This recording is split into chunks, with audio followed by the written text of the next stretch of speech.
씨 뿌리는 자의 비유, 그렇게 말씀의 제목을 정할 수 있습니다. 예수님이 많은 비유를 우리에게 주셨는데 씨 뿌리는 자의 비유는 두 가지의 특징이 있습니다. 하나는 이 비유의 말씀이 마태, 마가, 누가 세 복음서 속에 그대로 기록이 되어져 있다고 하는 것입니다. 어떤 비유는 마태에 나오고 마가에 나오지 않고 또 누가에만 기록이 되어져 있는 비유가 있고, 그런데 이 씨 뿌린 자의 비유는 세 복음서 속에 똑같이 기록이 되어져 있다. 무슨 얘기냐면 그만큼 이 비유의 중요성이 있다라고 하는 것을 그렇게 말씀을 하시고 있는 거죠.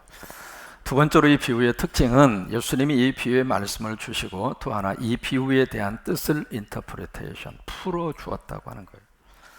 이 비유가 가지고 있는 그 영적 의미와 그 뜻을, 그 미닝을 예수님이 직접 해석을 해주고 풀어주었다고 하는 것이에요. 여러분, 많은 비유가 있습니다만은 예수님이 거의 대부분 비유는 던져주셨어요. 그런데 이 비유에 대해서만은 이 비유의 뜻이 바로 이런 뜻이다, 이 비유가 가지고 있는 미닝이, 의미가 바로 이런 의미이다 라고 하는 것을 예수님이 직접 자세하게 풀어서 우리에게 해석을 해 주신 비유 가운데 하나가 씨 뿌리는 자의 비유라고 하는 거예요.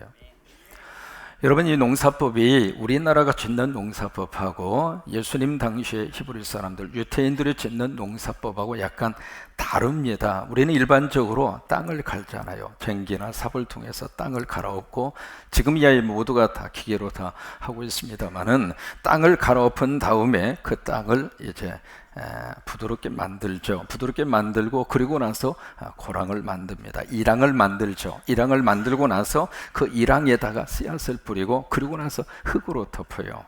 왜 이렇게 잘 아느냐고요? 제가 농사꾼 아들입니다. 이제 그런 식으로 해서 우리가 농사를 짓잖아요. 근데 2000년 전에 예수님 당시의 유태인들은 어떻게 농사를 지었느냐면 그냥 씨앗을 먼저 뿌려요. 씨앗을 뿌린 다음에 그리고 나중에 그 흙을 갈아엎어요. 그것이 유태인들 그 당시의 농사 방법이었어요. 그들의 농사 짓는 그 모습을 우리에게 약간 보여주고 있는 성경 말씀이 있어요. 시편 126편 5절과 6절입니다. 그 말씀을 보시면 같이 한번 읽을까요? 눈물을 흘리며 씨를 뿌리는 자는 기쁨으로 거두리로다. 울며 씨를 뿌리러 나가는 자는 반드시 기쁨으로 그 곡식단을 가지고 돌아오라. 지금 씨앗을 뿌립니다. 씨앗을 뿌리는데 행복함으로 씨앗을 뿌리는 것이 아니라 눈물을 흘리면서, 울면서, 통곡하면서.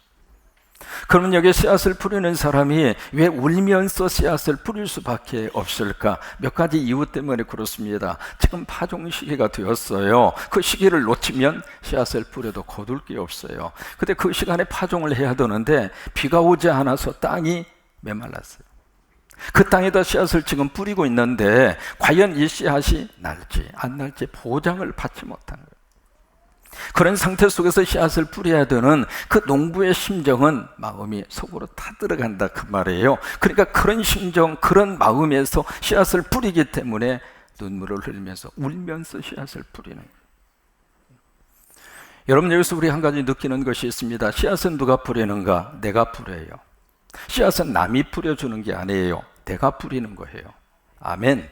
다른 사람이 대신 뿌려주는 게 아닙니다. 내가 거두고 싶은 것이 있으면 내가 뿌리면 됩니다. 행복을 거두고 싶으면 행복의 씨앗을 뿌리면 되고, 성공을 거두고 싶으면 성공의 씨앗을 뿌리면 되고, 복을 받고 싶으면 복의 씨앗을 뿌리면 되고. 여러분, 씨앗은 누가 뿌려요? 내가 뿌리는 거예요. 그러면 그 씨앗에 대한 미래는 누구 손에 달려 있는가? 하나님의 손에 있습니다. 하나님이 역사하시고 하나님이 도와주시면 내가 뿌린 그 씨앗의 열매가 나타날 수 있고, 그 씨앗을 통해서 풍성한 축복도 하나님이 거두도록 역사를 하시고, 그것을 우리가 여기서 볼 수 있는 거예요. 근데 씨앗을 뿌리는데 그 씨앗을 통해서 어떤 결과가 주어질지 몰라요. 그래도 눈물을 흘리면서 뿌리는 거예요. 한국 개신교회 최초에 이 땅에 오셔서 순교를 하신 분이 로버트 토마스라고 하는 그 선교사입니다. 1863년 저분이 조선 땅에 대한 선교의 꿈을 안고 중국에 와서 3년 동안 준비를 해요. 그러고 나서 3년 후 1866년 9월 그분은 제너럴 셔먼호라고 하는 상선의 몸을 거기다가 싣습니다. 그래서 그 제너럴 셔먼호, 그 상선의 통역관으로 조선 땅으로 들어옵니다. 들어오는데 그 당시에 이 배가 평양 대동강까지 들어왔거든요. 들어왔는데 쇄국 정책이라고 하는 그 정책 때문에 외세에 대한 침입으로 생각을 하고 교전이 일어나서 그 배에 불이 붙었어요. 그래서 그 배 안에 타고 있었던 모든 사람들이 불에 의해서 죽기도 하고, 그리고 강으로 뛰어 내리기도 하고, 토마스 선교사도 마찬가지였죠. 그래서 들고 있었던 그 성경을 강에다가 뿌립니다. 그러면서 두어 권의 성경을 가슴에 끌어안고 강물로 뛰어들었는데 결국 대동강, 거기서 조선 군인에 의해서 그가 붙들려서 그 대동강에서 참수형을 당합니다.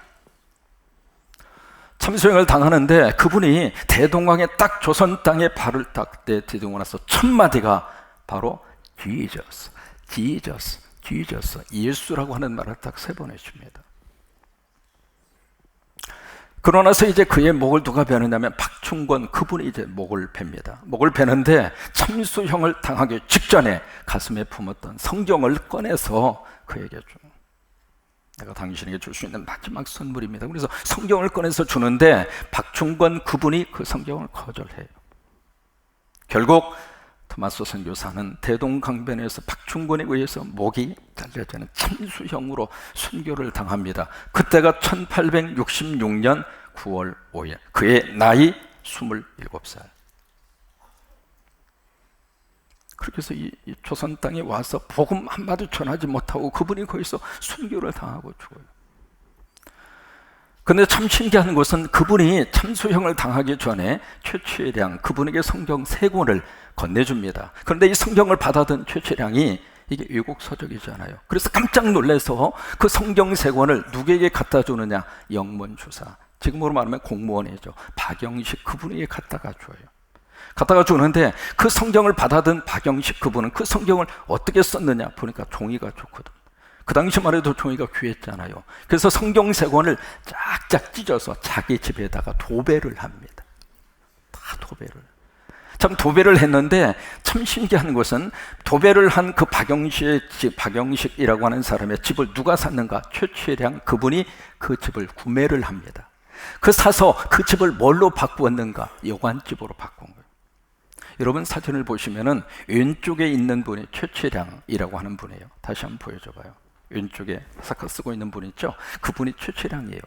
그 뒤에 있는 건물이, 그 기와집이 무슨 건물이냐면 박영식 그분의 집이었고 성경으로 도배를 한 집이에요. 그 집을 최치량 그분이 사서 여관집으로 꾸몄는데 그 여관집에 누가 와서 머물렀느냐면 평양에 복음을 전하기 위해서 왔던 마펫 선교사님이 저 집에 머물면서 복음을 전해요.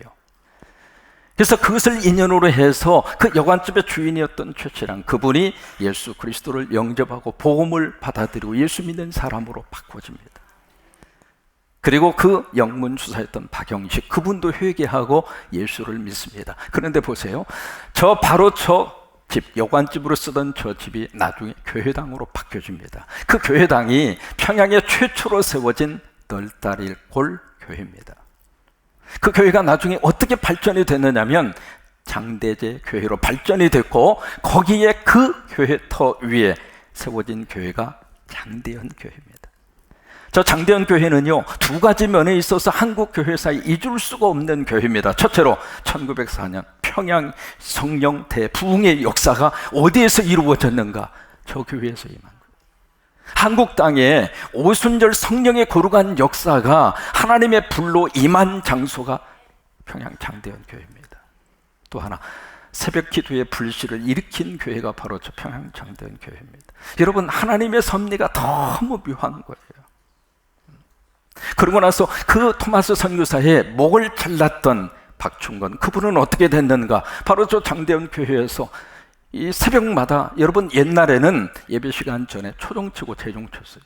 아시는 분만 고개 끄덕끄덕 30분 전에 초종 치고 그리고 30분 후에 재종 치고 종을 쳤어요. 그래 나중에 차인벨 소리에 바뀌어졌습니다만은 그 예배를 시간을 알리는 그 종소리를 박충건 그분이 들으면서 너무 괴로운 거예요.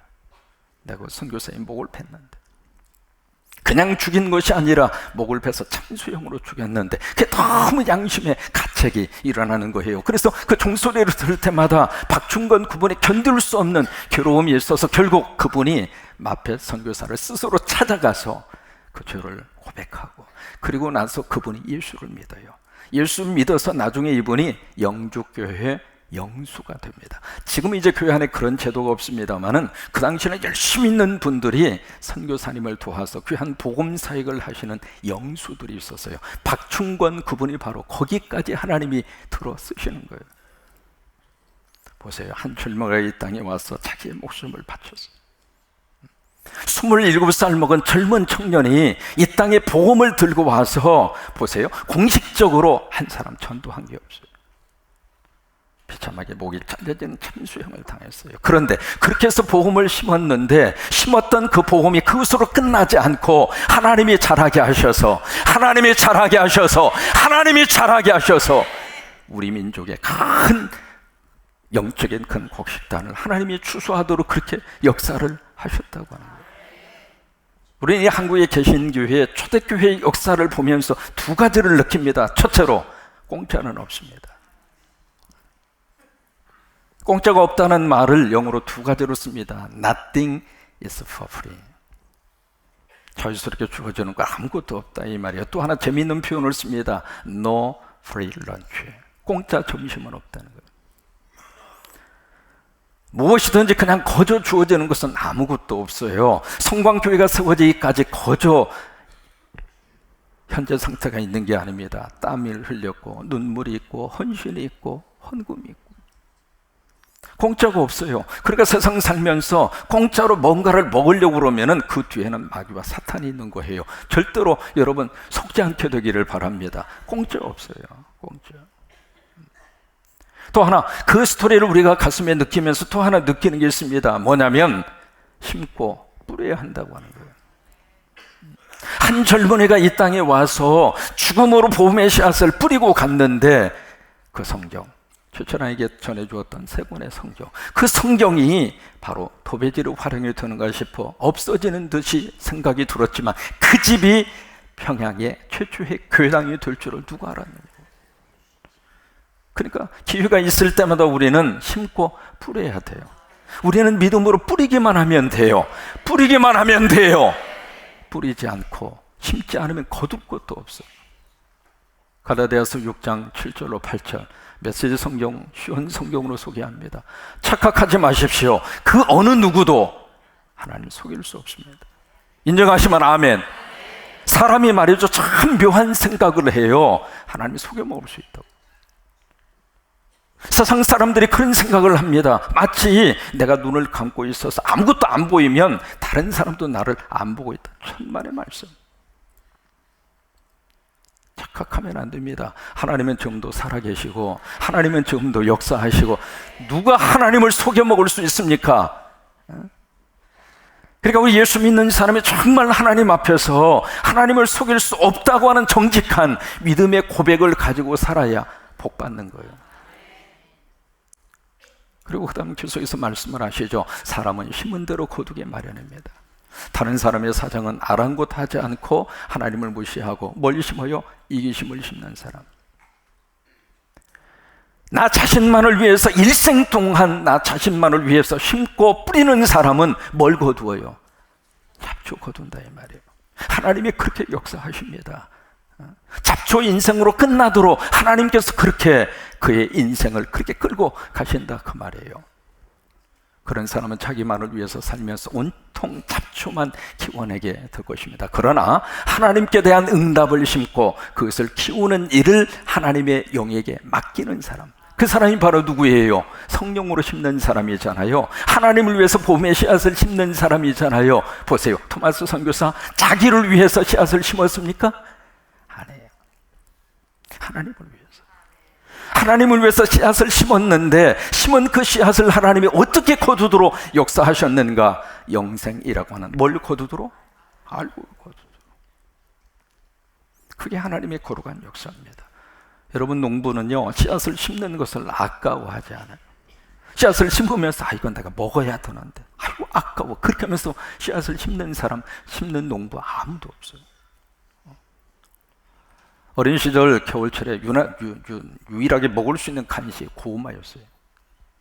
이제 고구마를 이렇게 캐서 윗목에다가 수수깡으로 이렇게 해서 고구마 이렇게 쌓아 놓으면 처음에는요, 그 수수깡이 아주 조밀하게 이렇게 만들어져 있어서 손을 넣어도 잘 안 들어가요. 그래도 있는 힘을 다해서 구멍을 내가지고 그 고구마를 빼가지고 와, 먹는 재미가 솔솔해요. 그 고구마 깎아 먹고 쪄 먹고 구워 먹고. 고구마를 구워서 말이죠, 그 당시에 밖에 장독 있는 거기에 땅에다 묻어놨잖아요. 그 일반적으로 동치미 김치를. 그러면 거기에 눈이 속이 쌓여져 있으면 그 당시에는 왜 이렇게 눈이 많이 내렸어요? 그 눈 다 채우고 뚜껑 연 다음에 거기에 이제 김치, 동치미 김치 다 꺼내서 윗대가리만 잘라요. 자르고 나서 금방 구운 이 고구마 딱 열면 노란 고구마 김이 마랑마랑 그 고구마에다가 그 동치미 김치를 또아리처럼 딱 얹어가지고 입을 벌려서 딱 먹는 순간, 그래, 바로 이 맛이야. 그래서 고구마를 그렇게 먹는데 고구마 금방 바닥이 나요. 저희가 이제 6형제였어요. 할아버지, 할머니 계시고 아버님, 어머님 계시고 입이 10개니까 얼마나 금방 바닥 나는지 몰라요. 그 어느 정도 바닥이 나면 꼭 아버님이 하시는 게 있어요. 뭐냐면 그 고구마 중에서 실한 고구마를 꺼내서 따로 묶어가지고 처마 밑에다 대롱대롱 매달아 놔. 왜? 우리 그거 못 꺼내 먹도록. 아무리 배가 고파도 그 종자 손 대요? 안 돼요? 대면 안 돼요. 그건 절대로 되면 안 됩니다. 왜? 그걸 심어야 그 다음을 기약할 수 있어요. 먹고 싶어도 지금 당장은 배가 고파서 그것을 통해서 내가 뭔가 채우고 싶은 마음이 꿀떡같다 하더라도 그거 먹으면 안 돼요. 우리 예수 믿는 사람들에게 있어서는 하나님 앞에 심어야 할 종자가 있어요. 그 종자가 무엇인가? 주일은 주일 성수. 아무리 바빠도, 아무리 세상 일이 바쁘고 힘든 일이 있어도 아버지 집에 와서 지금 씨 뿌리는 거예요. 하나님 앞에 종자를 심는 거예요. 왜요? 예배라고 하는 종자를 심어서, 예배라고 하는 씨앗을 뿌려서 내가 복을 받고 우리 가정이 복을 받고, 크게 아멘 하실수록 좋아요. 우리 자녀가 복을 받고, 뿌리지도 않는데 뭘 거둘 수 있겠어요? 그러니까 믿음으로 우리가 열심으로 뿌리는 거예요. 왜 우리가 11조를 합니까? 그것도 하나님 앞에 심겨지는 종자예요. 내가 먹고 싶죠. 사람은 물질이 많든 적든 다 필요한 거예요. 근데 그 물질 가운데 열의 하나를 띄어서 11조를 바친다고 하는 것은 너무 힘들어요. 어렸을 때 배가 너무 고픈데 그 고구마 그냥 하나 꺼내 먹고 싶어서, 제가요, 키가 대한민국 표준 키입니다. 근데 표준 키로 해도 이게 닿지를 않아요. 그래서 어떻게 밑에다 뭔가 놓고 올라가서 그걸 꺼내 먹으려고 그러다가 삐끗해서 넘어지기도 하고, 그런 모습으로 그것을 꺼내 먹고 싶은 마음이 간절했지만 결국 종자 고구마로 마지막까지 그 고구마가 필요한 것처럼 우리도 마찬가지입니다. 여러분, 성경에는 230개의 비유가 나옵니다. 굉장히 많은 비유가 성경에 기록이 되어져 있는데, 오늘도 예수님 그 말씀을 하시잖아요. 바닷가에 수많은 사람들이 모여서 너무 많은 사람이 있어서 배를 강대상으로 삼고 물에서 띄우잖아요. 거리를 두고, 그리고 거기에 있는 군중들을 향하여, 오늘 2절 3절 말씀에 그렇게 말씀하시잖아요. 여러 가지 비유를 말씀하셨다. 성경에는 230가지의 비유가 기록이 되어져 있습니다. 익숙하게 알고 있는 비유도 참 많잖아요. 열처녀의 비유, 돌아온 탕자의 비유, 부자와 나사로의 비유, 선한 사마리아의 비유, 비유가 굉장히 많아요. 그런데 그 비유라고 하는 그 말이 가지고 있는 의미가 있어요. 헬라어로 이 비유라고 하는 말은 파라볼레, 참 의미 있는 말입니다. 파라볼레. 이 무슨 뜻이냐면, 파라라고 하는 것은 옆에라고 하는 뜻이고, 볼레라고 하는 것은 던진다고 하는 뜻이에요. 그래서 옆에다가 나란히 놓고 설명한다라고 하는 그런 의미를 가지고 있습니다. 이미 내가 알고 있는 기본적인 지식, 그 지식을 통해서 새로운 진리를 쉽게 설명하고 알아들을 수 있도록 해주는 방법이 비유라 이 말이에요.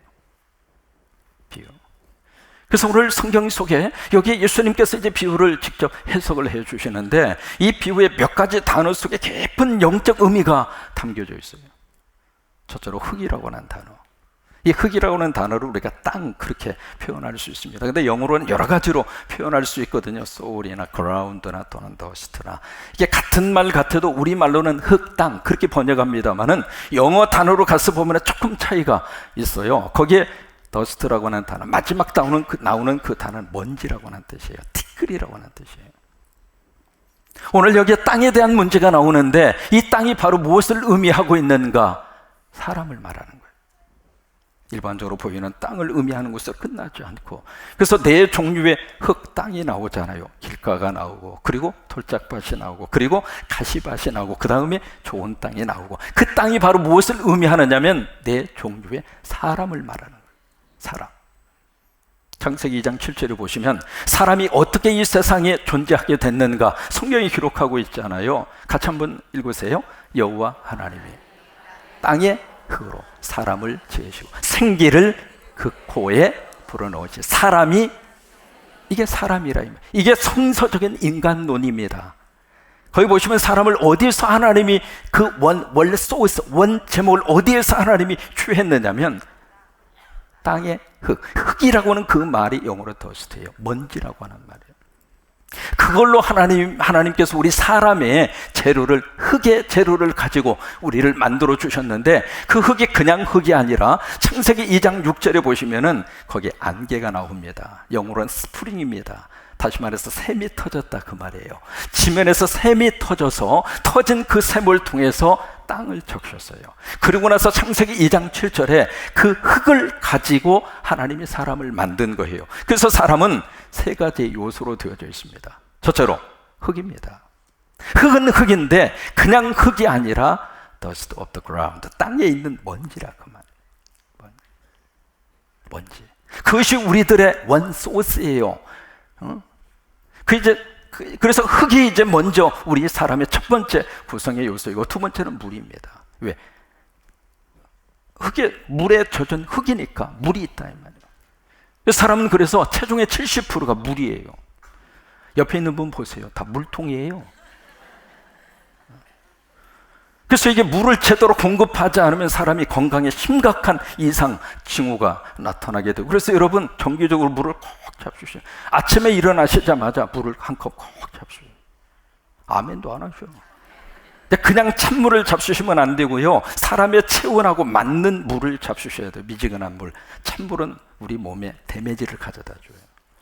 물을 계속 공급해서, 왜냐하면 70%의 물이 차 있어야 된단 말이죠. 또 하나, 이 물을 마실 때 그냥 마시지 말고, 언젠가 소개를 해드렸죠. 물은 답을 알고 있다. 그 내용 소개해드렸잖아요. 이 물은 물인데 그냥 물이 아닙니다. 이 물을 마실 때 이 물에다가 좋은 말을 하면 물에 대한 세포, 결정체가 너무 아름다운 거예요.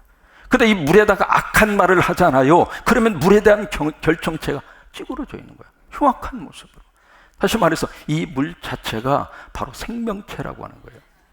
그래서 이 물을 마실 때도 그냥 마시지 말고, 하나님 오늘도 축복해 주세요. 하나님 오늘도 행복한 하루 되게 해주세요. 하나님 오늘도 복받게 하여 주세요. 그러면서 물을 마시면 이 물이 내 몸에 들어가서 이롭다 이 말이에요.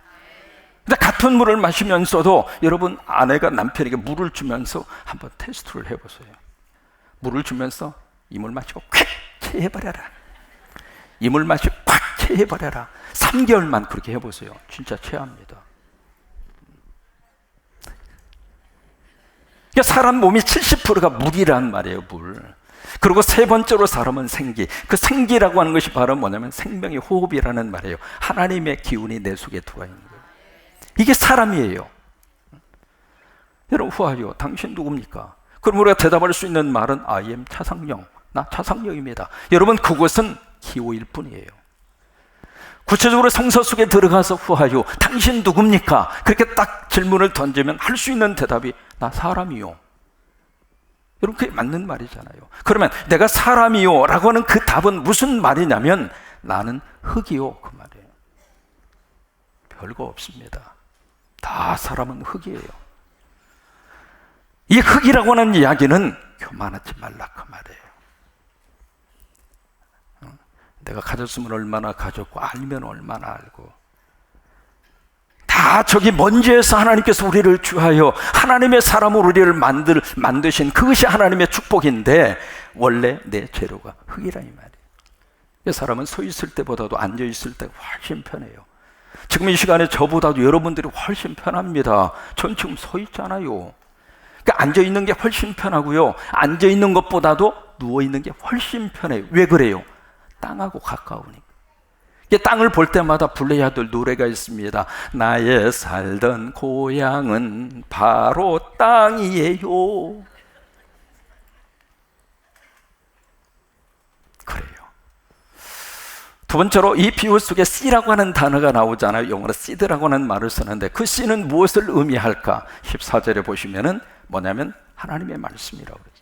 말씀인데 그냥 말씀이 아니라 그 앞에 영어로 보시면 더 정관사가 붙어 있어요. 무슨 얘기냐면 하나밖에 없는 말씀.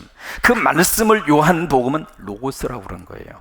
근데 그 로고스가 요한복음 1장 14절에 가서 보시면 말씀이 되셔서 육신으로 이 세상에 오신 분이 누구예요? 예수님. 자 보세요. 그러면 여기 비유에서 말씀을 하고 있는 씨는 무엇을 의미할까?